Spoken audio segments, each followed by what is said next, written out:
No governo do Confúcio, ele dizia que tínhamos cerca de 120 mil propriedades para ser regularizadas. Aí veio o cadastramento e tal. O senhor acha que esse número corresponde a uma realidade ou é mais ou é menos? Não, é mais ou menos isso mesmo. Que ainda temos? Ainda temos. Avançamos muito pouco, né? O governo Marcos Rocha está preocupado. Eu tive uma conversa com o governador, ele está sim preocupado, quer avançar muito nessa área, né? Mas nós temos algumas dificuldades. Meu pensamento que o INCRA o INCRA não está conseguindo não, o também INCRA, dar uma... O INCRA é um... Mesmo com as parcerias com o governo do Estado? Mesmo com a parceria, o INCRA... Não está conseguindo dar uma acelerada nesse processo? O INCRA tem poucos funcionários de carreira, muitos funcionários servidores estão aposentando, né? Então, o INCRA ele não tem pessoal suficiente para atender essa demanda. Então tem que pensar numa solução, ou passar as terras para o Estado regularizar, né? Tem que encontrar soluções, né? Bom, já se discutiu aqui a recriação do Instituto de Terra de Rondônia. Já. Eu recebi a semana passada uma ligação do Amir Lando, preocupado com essa situação. Ele é um defensor dessa ideia. Ele é um defensor, inclusive pediu para mim marcar uma audiência pública, que tem várias ideias para apresentar, né? Vamos ver uma data aí, é importante avançar. Talvez por aí se consiga resolver. Temos que ter vontade política, não depende só do Estado, depende de muitas situações. Lá no passado, no governo Piana, houve um momento que esteve bastante avançada uma negociação com o governo federal para transferir as terras para o Estado, para o Iteron fazer esse trabalho. Isso. Depois não sei porquê... Esfriou, né? Esfriou. Roraima avançou muito nesse sistema. Né? Roraima, as terras foram repassadas para o Estado regularizar. Eu creio que esse é o caminho, tem que ter investimento, né? Regularizando, não vou nem dizer os 120 mil propriedades que nós estamos citando. 50 mil. Se regularizar metade... O Estado dá um salto. O PIB dobra, né? Dobra.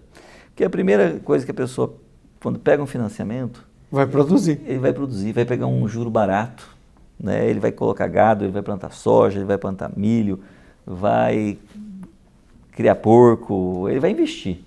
E esse dinheiro, ele é um dinheiro que ele não vai para fora, né? É um dinheiro que circula, o dinheiro do pequeno. Né? Que é o que salva Rondônia, né? Ter essa estrutura. Na verdade, né, hoje nós temos que estender um tapete vermelho. É o único estado nessa condição. Hoje nós temos que estender um tapete vermelho para o produtor rural e agradecer. Se o Rondônia está no azul, é porque a agricultura familiar, né, o agronegócio aqui é muito forte mesmo. Então é o que está sustentando. E nós não temos grandes indústrias, né? Nós temos aqui em Rondônia a grande indústria, a fábrica de bicicleta, que é a maior do Brasil, do nosso amigo Eugênio, né, do Euflávio, da Cairu. Nós temos alguns indústria da carne, né, frigoríficos. Resumindo, nós não temos grandes indústrias, nós temos pouquíssimas indústrias. Então, o que sustenta o Estado mesmo é o agro. Essa é a verdade. E o agro tendo por base a pequena propriedade. A pequena propriedade, que é onde o dinheiro circula mais, né? Presidente, rapidamente nós tratamos aqui de 3 temas que são importantes temas para o colegiado da Unali. Sim, verdade. Não é verdade? Verdade. Porque são temas de interesse do Estado e do país. Eu coloquei alguns desses assuntos lá, né? Cirurgias eletivas foi uma pauta de todos os estados, aqui também. Hoje tive uma reunião de mais de 1h30 com o secretário Fernando Máximo, discutindo e conversando, vendo soluções. Né? Eu acredito muito na terceirização das cirurgias, né? Porque principalmente no caso ortopédico, né? Que já é até uma prática do Estado contratar para fazer. Mas nós precisamos avançar. Hoje nós temos milhares e milhares de cirurgias e não é um problema só de Rondônia, né? Devido à pandemia, ficou sem operar. O foco foi a pandemia, então... Foi represado. Ficou represado. Então, hoje nós temos uma demanda reprimida enorme de cirurgias eletivas. cirurgia de todo tipo. Com certeza. Aqui a Assembleia tem se manifestado. Eu vi, acho que essa semana, o doutor Neudson. Todo mundo cobrando. E eu acho que outros deputados também se pronunciaram a respeito disso. Né? E o que ficou nessa conversa com o Márcio? O que ficou ajustado? Abriu já um credenciamento, né? Só que colocou o preço SUS. Nós sabemos as empresas não participam, né? Então vai encerrar. Esperar, provavelmente não vai ter ninguém disputando, e nós estamos vendo uma solução para apresentar um valor maior e para os próprios hospitais fazerem essas cirurgias, fazer um credenciamento e fazer essas cirurgias, né? É a única maneira, pelo menos, de amenizar, porque é de cortar o coração, pessoas, né, perdendo a vida. A fila da obesidade no hospital de base dá dó. É dó. E pessoas perdendo a vida. E a gente sabe que... A pessoa não tem condições de fazer cirurgia no particular, né? E vai agravando. Pega uma Covid, já está cheio de problema, vai embora. Infelizmente vem a óbito, né? É lamentável. Então nós precisamos encontrar uma solução. Presidente, o senhor tratou de um outro assunto aí interessante, que é o caso do agronegócio. Dentro do agronegócio, nós temos um setor aí também que parece que estagnou no seu crescimento produtivo. Melhorou, eu acho que a infraestrutura de processamento, mas a produção estagnou já durante algum tempo, que é a piscicultura de cultivo. Sim. Nós, em 2011, a nossa produção era de 10 mil toneladas. O governo anterior, quando saiu, já tinha 80 mil toneladas. E parece que continua os 80 mil. Ele estagnou. O preço da ração, milho, né, subiu muito, né? Aliás, tudo subiu, né? Nós falamos em inflação aí de 10% ao ano, mas na realidade, né, a gente vê combustível, tudo subiu. E soja, o preço do soja, o preço do gado. E também a ração dos peixes subiu muito. E os peixes não subiram na mesma proporção. Então, muitos investidores migraram para o soja, né, para o milho, né, algodão, gado, e ficou estagnado o peixe, não continuou aquele nível de crescimento. Também eu não vejo nenhuma política pública, pelo menos de indução a esse crescimento. Havia um trabalho também de ajudar o pequeno na escavação. Sim. Tal. Isso também deixou de existir, não seria o caso do senhor voltar a conversar com o governador para retoma esse processo? Tem esse projeto, com esse programa, começou há pouco tempo, que é Hora Máquina para o produtor rural. Né? A SEAGRE está com esse... Espero que em breve tenha resultados, mas irei conversar com o governador realmente, né, para ter esse olhar também para a piscicultura. Ainda sobre piscicultura, e a utilização das lâminas d'água das hidrelétricas? Olha, isso já houve uma discussão. Já foi discutido. Já houve um projeto, chegou-se até a anunciar, né, o início de uma execução de um programa para aproveitar as lâminas d'água, como se está se fazendo nos oceanos, em outros cantos. Não só para a piscicultura, como também para a energia elétrica, as usinas. No Amazonas já tem. Né, as usinas utilizando a área de Balbina para gerar energia. E em Rondônia... foi discutido há um tempo atrás, mas realmente também é outro assunto que esfriou, né? Realmente não voltou à tona, né, na discussão do parlamento. Quer dizer, o senhor tem muita pauta, hein? Tem muitas pautas. Tem muitos assuntos, muitas pautas. Somos em 24 deputados, a maioria apresenta várias pautas durante o mês. Presidente, o senhor viaja bastante com o governador, acompanhando os programas dele, e a gente observa que, desde Laerte, aliás, no atual governo, a relação da Assembleia com o governo do Estado uma relação bastante próxima, amistosa. Parece até que o governador não tem oposição nessa casa. Pouco, realmente. Ou tem? Tem oposição, mas muitos assuntos que nós não concordamos, às vezes, eu, por exemplo, eu tenho um estilo, eu não sou de externar, por exemplo, às vezes não estou contente com uma ideia do governo. Eu, em vez de ir na tribuna, às vezes ir na rádio... E sentar o pau, tal. É meu estilo, mas sempre fui assim, eu vou com o governador, né? Essa semana mesmo eu fiz uma cobrança, falei, governador, não concordo com isso. E ele me deu razão. Falou, olha... É mais honesto e menos demagógico, né? Vendo por esse lado, que o objetivo é resolver o problema. Sim. Porque, assim, é tão fácil jogar pedra.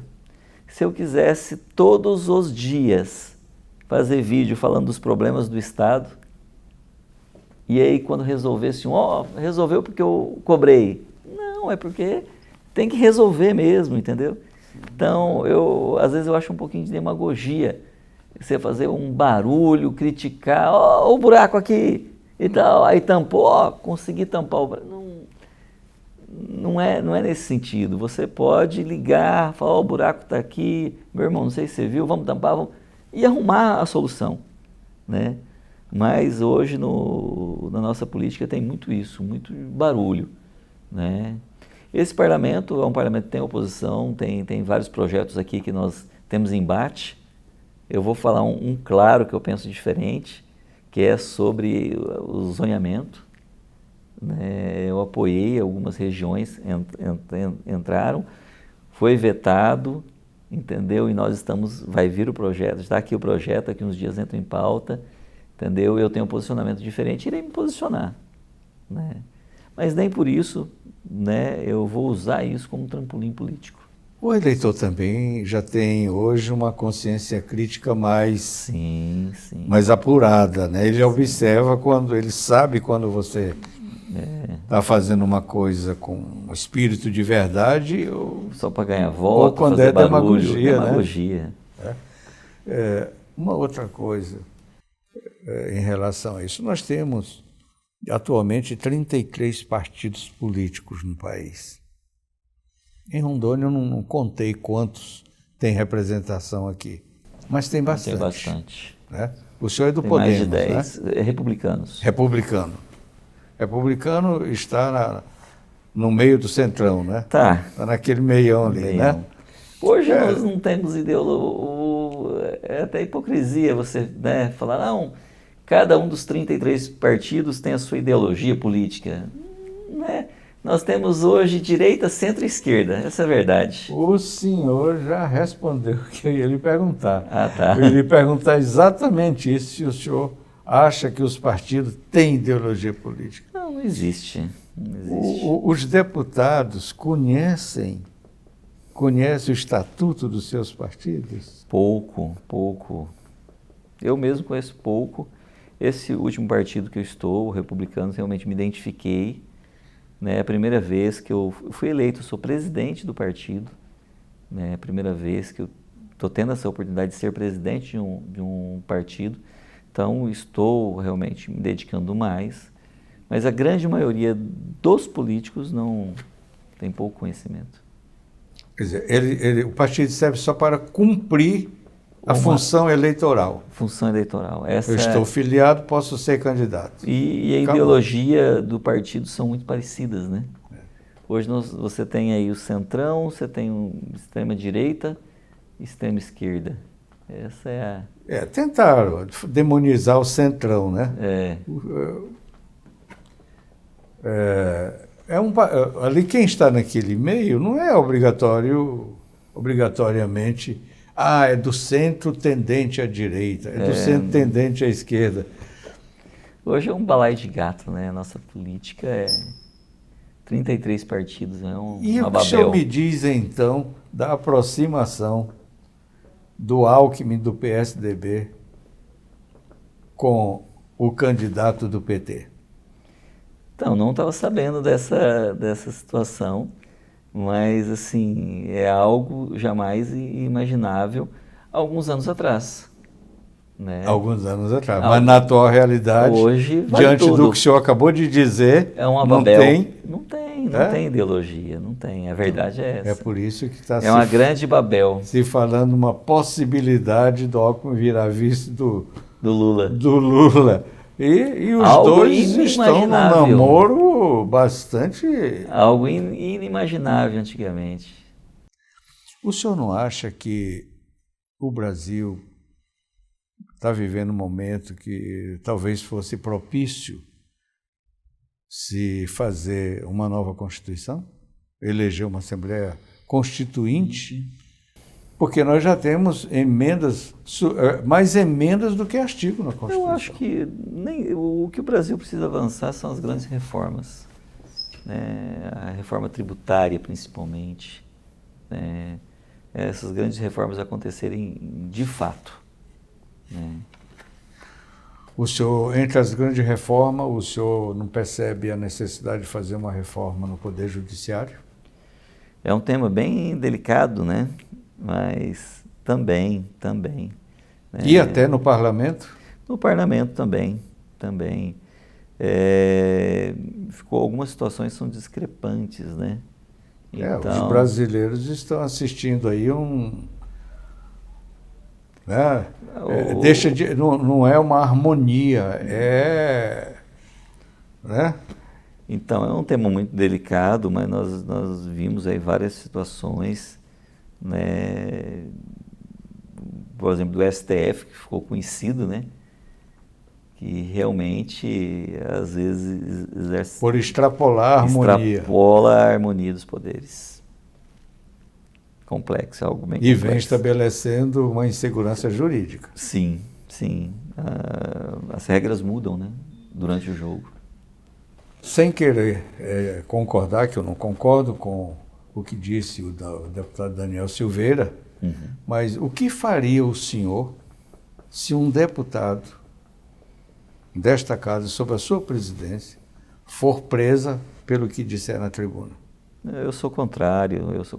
O deputado, mesmo eu concordando ou não, por exemplo, eu não me simpatizo com esse deputado. Eu achei ele um pouco truculento.